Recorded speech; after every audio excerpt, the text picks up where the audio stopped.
Yeah. Alright, we are live. And Om Namo Bhagavate Bhagavate Vasudevaya. Om Namo Vasudevaya, Om Bhagavate Namo Bhagavate Vasudevaya. Vasudevaya, Om Om Namo Namo Bhagavate Bhagavate Vasudevaya. Vasudevaya. Om Jnanatimirandasya Jnananjana Shlakya Chakshurunmilitam Yena Tasmai Shri Gurave Namaha. Canto 1, Chapter 3, Text 35. Thus learned men describe the births and deaths of the unborn and inactive, which is undiscovered even in the Vedic literatures. He is the heart, is the Lord of the heart. Srila Prabhupada's purport. So I have to check. Okay, we are live. Both the Lord and the living entities are essentially all spiritual, therefore, both of them are eternal, and neither of them has birth and death. The difference is that so called births and disappearances of the Lord are unlike those of the living beings. The living beings who take birth and then again accept death are bound by laws of nature, but laws of material nature. But the so called appearance and disappearance of the Lord are not actions of material nature, but are demonstrations of the internal potency of the Lord. They are described by great sages for the purpose of self realization. It is stated in Bhagavad Gita by the Lord that his so called birth is in the material world and his activities are all transcendental. And simply by meditation on such activities, one can attain realization of Brahman and thus become liberated from material bondage. In the Shrutis, it is said that birthless appears to take birth. The Supreme has nothing to do, but because he is omnipotent, everything is performed by him naturally, as if done automatically. As a matter of fact, the appearance and disappearance of Supreme Personality of Godhead and his different activities are all confidential, even to the Vedic literatures. Yet they are displayed by the Lord to bestow mercy upon the conditioned souls. We should always take advantage of the narrations of the activities of the Lord, which are meditations on Brahman, in the most convenient palatable form. Text 36. The Lord, whose activities are always spotless, is the matter of six senses and is fully omnipotent with six opulences. He creates the manifested universe, maintains them, and annihilates them. Annihilates them without being in the least affected. He is within every living being and is always independent. The prime difference between the Lord and the living entities is that the Lord is the creator and the living entities are the created.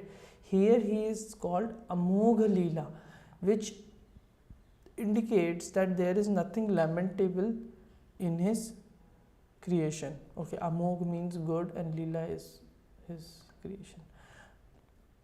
Those who create disturbance in his creations are themselves disturbed. He is transcendental to all material afflictions because he is full of all six opulences, namely wealth, power, fame, beauty, knowledge, and renunciation, and thus he is the master of the senses. He creates these manifested universe in order to reclaim the living beings who are within them, suffering threefold miseries, maintains them, and in due course annihilates them without being the least affected by such actions. He is connected with the material creation very superficially, as one smells odor without being connected with the odors article. Non-godly elements therefore can never approach him despite all endeavors. Text 37. The foolish with a poor fund of knowledge cannot know the transcendental nature of the forms, names, and activities of the Lord, who is playing like an actor in a drama, nor can they express such things, neither in their speculations nor in their words. Prabhupada's purport. No one can properly describe the transcendental nature of the absolute truth. Therefore, it is said that he is beyond the expression of mind and speech, and yet there are some men with poor fund of knowledge who desire to understand the absolute truth by imperfect mental speculation and faulty descriptions of his activities. To the layman, his activities, appearance, disappearance, his names, his forms, his paraphernalia, his personalities, and all things in relation with him are mysterious.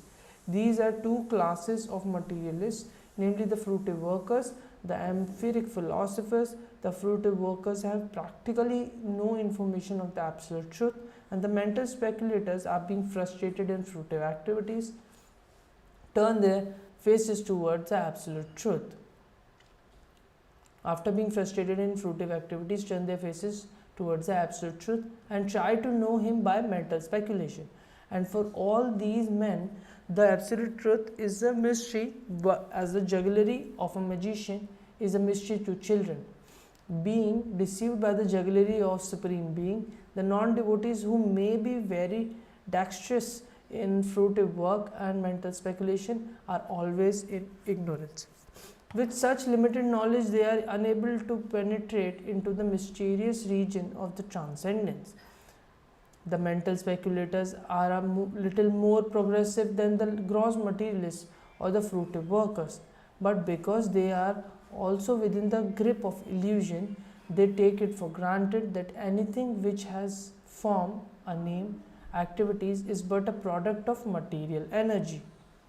For them, the Supreme Spirit is formless, nameless, and inactive. And because such mental speculators equalize the transcendental name and form of the Lord with mundane names and forms, they are in fact in ignorance. With such a poor fund of knowledge, there is no access to real nature of the Supreme Being. As stated in Bhagavad Gita, the Lord is always in transcendental position even when he is within the material world. But ignorant men consider the Lord one of the great personalities of the world, and thus they are misled by illusory energy. Would you like to take?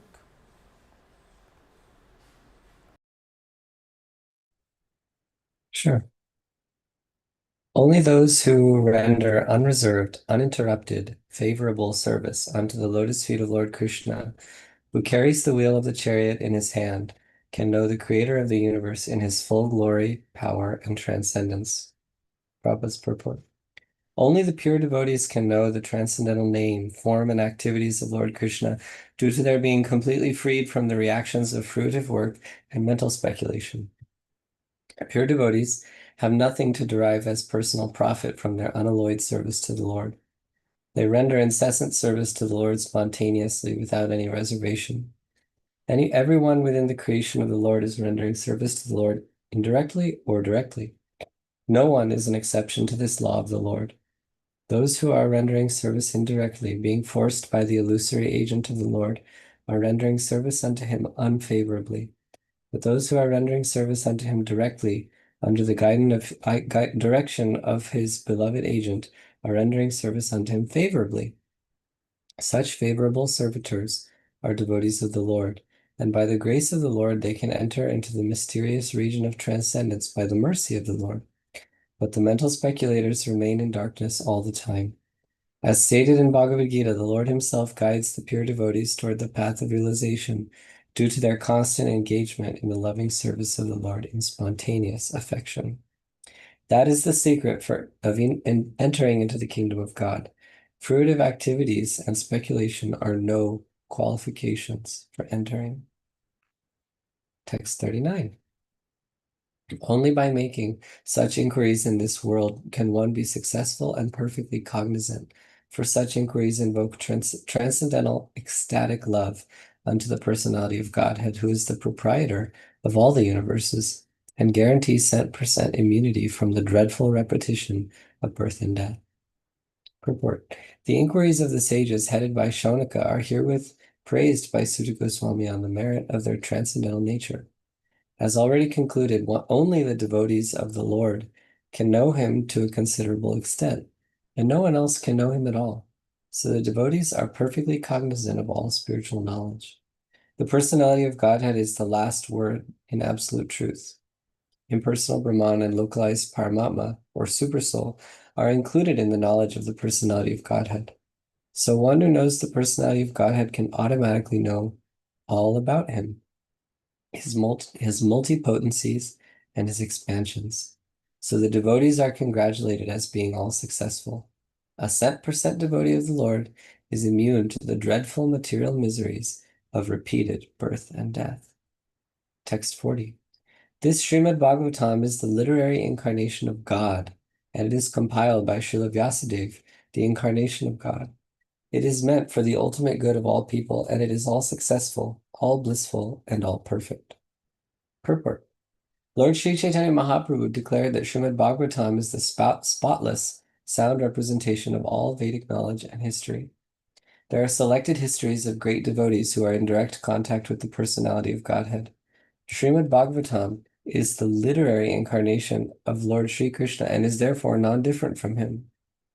Srimad Bhagavatam should be worshipped as respectfully as we worship the Lord. Therefore, thereby we can derive the ultimate blessings of the Lord through its careful and patient study. As God is all light, all bliss, and all perfection, so also is Srimad Bhagavatam. We can have all the transcendental light of the Supreme Brahman, Sri Krishna, from the recitation of Srimad Bhagavatam, provided it is received through the medium of the transparent spiritual master. Lord Chaitanya's private secretary, Srila Sarup Damodar Goswami, advised all intending visitors who came to see the Lord at Puri to make a study of the Bhagavatam from the person Bhagavatam. Person Bhagavatam is the self-realized, bona fide spiritual master.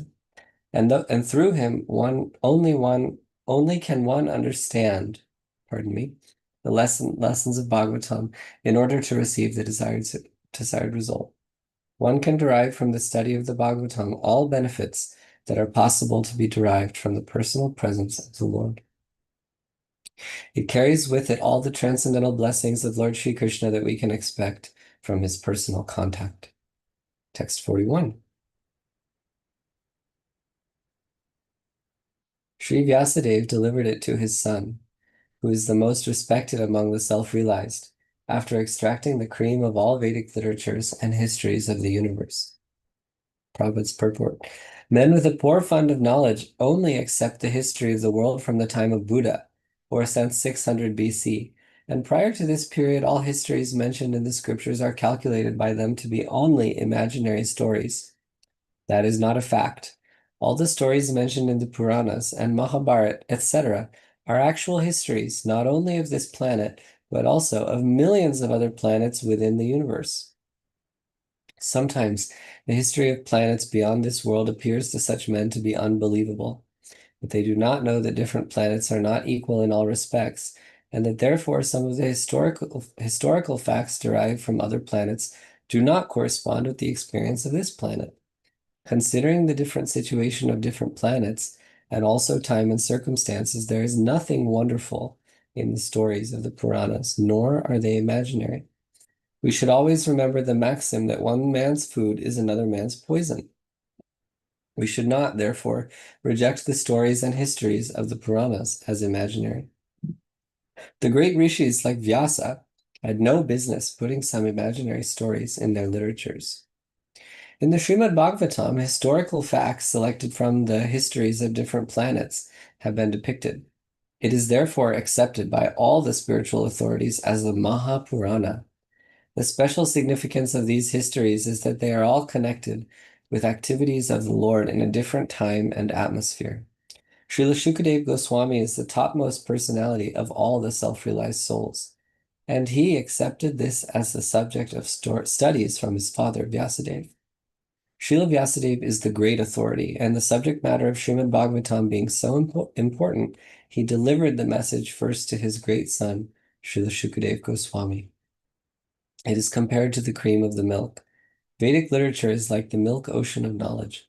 Cream or butter is the most palatable essence of milk, and so also is Srimad Bhagavatam, for it contains all palatable, instructive, and authentic versions of different activities of the Lord and his devotees. There is no gain, however, in accepting the message of Bhagavatam from the unbelievers, atheists, and professional reciters who make a trade of Bhagavatam for the layman. It was delivered to Srila Shukadeva Goswami, and he had nothing to do with the Bhagavat business. He did not have to maintain family expenses by such trade. Srimad Bhagavatam should therefore be received from the representative of Shukadev, who must be in the renounced order of life without family encumbrance. Milk is undoubtedly very good and nourishing, but when it is touched by the mouth of the snake, it is no longer nourishing. Rather, it becomes a source of death. Similarly, those who are not strictly in the Vaishnava discipline should not make a business of this Bhagavatam and become a cause of spiritual death for so many hearers. In the Bhagavad Gita, the Lord says that the pleasure of all the Vedas is to know Him, Lord Krishna, and Srimad Bhagavatam is Lord Sri Krishna Himself in the form of recorded knowledge. Therefore, it is the cream of all the Vedas, and it contains all historical facts of all times in relation with Sri Krishna. It is factually the essence of all histories. Text 42. Shukadeva Goswami, the son of Vyasadeva, in his turn delivered the Bhagavatam to the great Emperor Parikshit, who sat surrounded by sages on the bank of the Ganga, awaiting death without taking food or drink. Prabhupada's purport. All transcendental messages are received properly in the chain. This cyclic succession is called parampara. Unless, therefore, Bhagavatam or any other Vedic literatures are received through the parampara system, the reception of knowledge is not bona fide. Vyasadeva delivered the message to Shukadeva Goswami, and from Shukadeva Goswami, Suta Goswami received the message. One should therefore receive the message of Bhagavatam from Suta Goswami or from his representative, and not from any irrelevant interpreter.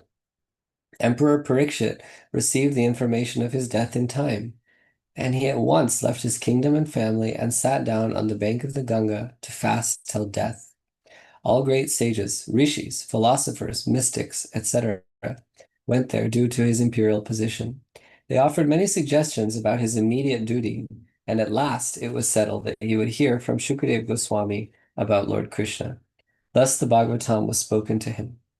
Sripad Shankaracharya, who preached Mayavad philosophy and stressed the impersonal feature of the Absolute, also recommended that one must take shelter at the lotus feet of Lord Sri Krishna, for there is no hope of gain from debating.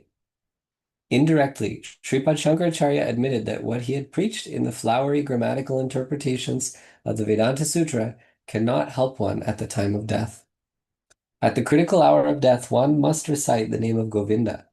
This is the recommendation of all great transcendentalists. Shukadeva Goswami had long ago stated the same truth, that at the end one must remember Narayana. That is the essence of all spiritual activities. In pursuance of this eternal truth, Srimad Bhagavatam was heard by Emperor Parikshit, and it was recited by the able Shukadeva Goswami. And both the speaker and the receiver of the messages of Bhagavatam were duly delivered by the same medium. Verse 43. This Bhagavad Purana is as brilliant as the sun, and it has arisen just after the departure of Lord Krishna to his own abode, accompanied by religion, knowledge, etc. Persons who have lost their vision due to the dense darkness of ignorance in the age of Kali shall get light from this Purana. So beautiful. Prabhupada's purport. Lord Sri Krishna has his eternal dham, or abode, where he eternally enjoys himself with his eternal associates and paraphernalia. And his eternal abode is a manifestation of his internal energy, whereas the material world is a manifestation of his external energy. When he descends to the material world, he displays himself with all paraphernalia in his internal potency, which is called Atma Maya. In the Bhagavad Gita, the Lord says that he descends by his own potency, Atma Maya. His form, name, fame, paraphernalia, abode, etc. are not, therefore, creations of matter. He descends to reclaim the fallen souls and to re-establish codes of religion which are directly enacted by him. Except for God, no one can establish the principles of religion. Either he or a suitable person empowered by him can dictate the codes of religion.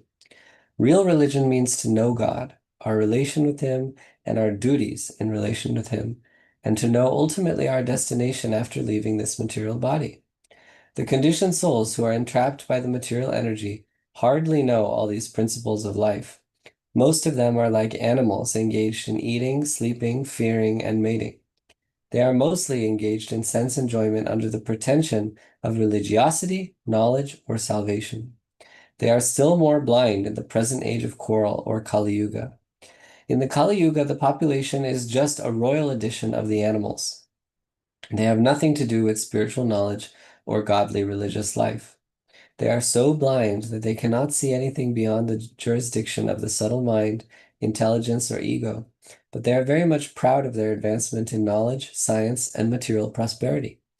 They can risk their lives to become a dog or hog just after leaving the present body, for they have completely lost sight of the ultimate aim of life. The personality of Godhead Sri Krishna appeared before us just a little prior to the beginning of Kali Yuga, and he returned to his eternal home practically at the commencement of Kali Yuga. While he was present, he exhibited everything by his different activities. He spoke the Bhagavad Gita specifically and eradicated all pretentious principles of religiosity. And prior to his departure from this material world, he empowered Sri Vyasadeva through Narada to compile the messages of the Srimad Bhagwatam. And thus, both the Bhagavad Gita and the Srimad Bhagwatam are like torchbearers for the blind people of this age. In other words, if men in this age of Kali want to see the real light of life, they must take to these two books only, and their aim of life will be fulfilled. Bhagavad Gita is the preliminary study of the Bhagavatam, and Srimad Bhagavatam is the summum bonum of life, Lord Sri Krishna personified. We must therefore accept Srimad Bhagavatam as the direct representation of Krishna, of Lord Krishna. One who can see Srimad Bhagavatam can see also Lord Sri Krishna in person. They are identical. You want to read the last verse of the chapter? Take us home?